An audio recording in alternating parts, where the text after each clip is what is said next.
yung ate nila yung araw na yun. What? We have to go. Sa gabing nalaman ni Cindy na patay na si Edward, ay agad niyang pinuntahan si Bettina kung saan pinagtapat ng dalaga na pinuntahan niya si Edward sa mismong venue ng kasal nila dahil kinausap niya at galit na galit siya dahil nalaman niyang siya pala ang mastermind sa hacking incident ng GLC. Mas lalong natakot si Cindy sa inamin ng anak niya dahil siguradong madadawit talaga si Bettina sa pagkamatay ni Edward.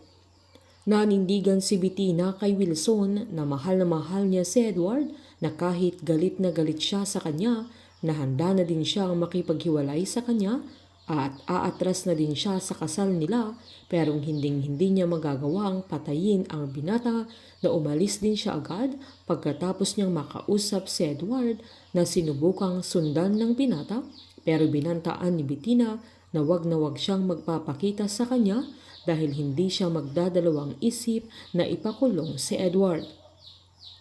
Giniit naman ng papa niya na wala siyang kasalanan at naniniwala siya kay Bettina. Sinaad naman ni Cindy na kung iipitin sila ni Marieta ay kailangan nilang makahanap ng magiging witness nila na wala na si Bettina sa lugar na yon noong namatay si Edward. Si Bingo ang tanging pag-asa ng pamilya Chu para mapatunayang inosente si Bettina dahil bago siya dumiretso sa venue ay nakita niya si Bettina na nakatalikod sa loob ng isang bar. Hinintay naman ni Caroline ang aya niya na saktong dumating ang binata na tinanong niya kung ano na ang balita at nakausap na ba niya ang papa nila tungkol kay Bettina. Sinaad naman ni Caroline na wala pang update na agad namang sinabi ni Charleston na hindi yun magagawa ni Bettina na sigurado siyang inosente ang kapatid niya kaya agad namang tinanong ni Caroline kung si Charleston ang pumatay kay Edward.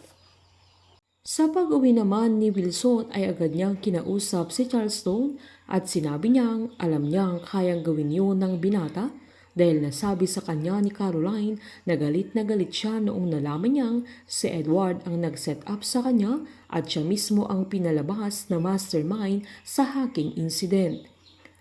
Habang lumabas naman ang resulta ng DNA kung saan napatunayang bakas ng mga kuko ni Bettina ang mga nakitang sugat sa leeg at braso ni Edward kaya takot na takot siya, baka makulong siya pero nangako si Cindy na hindi nila hayaan ng papa niya na mangyari ang bagay na yun.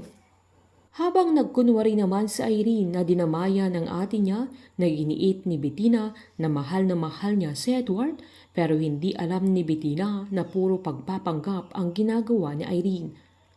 Binili ni Cindy na kailangan niyang sabihin na wala na siya noong namatay si Edward.